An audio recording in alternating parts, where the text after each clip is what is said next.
আসসালামু আলাইকুম। আমি মুসাব্বির হুসাইন আসি আপনাদের সঙ্গে। আজকের এই প্রতিবেদনটি ডেঙ্গুতে ৩ জনের মৃত্যু, হাসপাতালে ভর্তি ৮০১ জন। বাংলাদেশের এই ডেঙ্গু জ্বরে অনেক মানুষ কিন্তু প্রতি বছর মারা যায়। আর কেনই বা মারা যায়, কী জন্য এত মানুষ মারা যাচ্ছে আর এত মানুষ এই ডেঙ্গুতে আক্রান্ত হচ্ছে? তাই চলুন আজকের এই প্রতিবেদনটি আমরা দেখে আসি যে আসলে কি লেখা হয়েছে এখানে। দেশের গতকাল মঙ্গলবার সকাল ৮টা পর্যন্ত আগের ২৪ ঘন্টায় ডেঙ্গুতে আক্রান্ত আরও ৩ জনের মৃত্যু হয়েছে। হাসপাতালে ভর্তি হয়েছে ৮০১ জন। গতকাল স্বাস্থ্য অধিদপ্তরের সংবাদ বিজ্ঞপ্তিতে এই তথ্য জানানো হয়েছে। বিজ্ঞপ্তিতে বলা হয়, শেষ ২৪ ঘন্টায় ডেঙ্গু নিয়ে সর্বোচ্চ ২০৮ জন রোগীর ঢাকা বিভাগের বিভিন্ন হাসপাতালে ভর্তি হয়েছেন।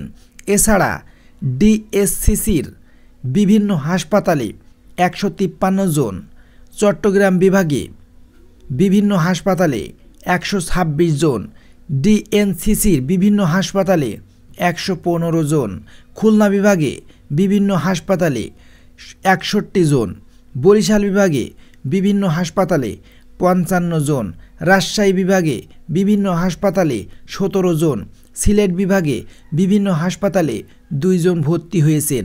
তাহলে বুঝতেই পারছেন এখানে সবথেকে সিলেট বিভাগের মানুষের ডেঙ্গু জ্বরে কম আক্রান্ত হয়েছে এবং সবথেকে বেশি আক্রান্ত হয়েছে ১৫৩ জন চট্টগ্রাম বিভাগে। এখানে চলতি বছর এই পর্যন্ত ডেঙ্গু নিয়ে হাসপাতালে ভর্তি হয়েছেন ২৫,৭০১ জন। আর এই বছর এডিস মশাবাহিত রোগটিতে আক্রান্ত হয়েছে, মৃত্যু হয়েছে ১৩৬ জনের। এর মধ্যে সবচেয়ে বেশি ৭৬ জন ডেঙ্গু রোগীর মৃত্যু হয়েছে ঢাকা দক্ষিণ সিটি বিভিন্ন হাসপাতালে। স্বাস্থ্য অধিদপ্তরের তথ্য অনুযায়ী দেশে ডেঙ্গু রোগের প্রাদুর্ভাব ব্যাপকভাবে শুরু হয়েছে ২০০০ সাল থেকে ২০২২ সাল পর্যন্ত ২,৪৪,২46 জন এই রোগে আক্রান্ত হয়। এই সময় মারা যান প্রায় ৮৫৩ জন। তাহলে বুঝতে পারছেন ডেঙ্গু জ্বরে বাংলাদেশে কেমন মানুষ আক্রান্ত হচ্ছে এবং কত মানুষের প্রাণ ঝরছে।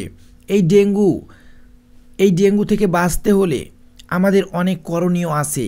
যেমন বাড়ির আশেপাশে পরিষ্কার রাখতে হবে, যেখানে ময়লা আবর্জনা ফেলা যাবে না।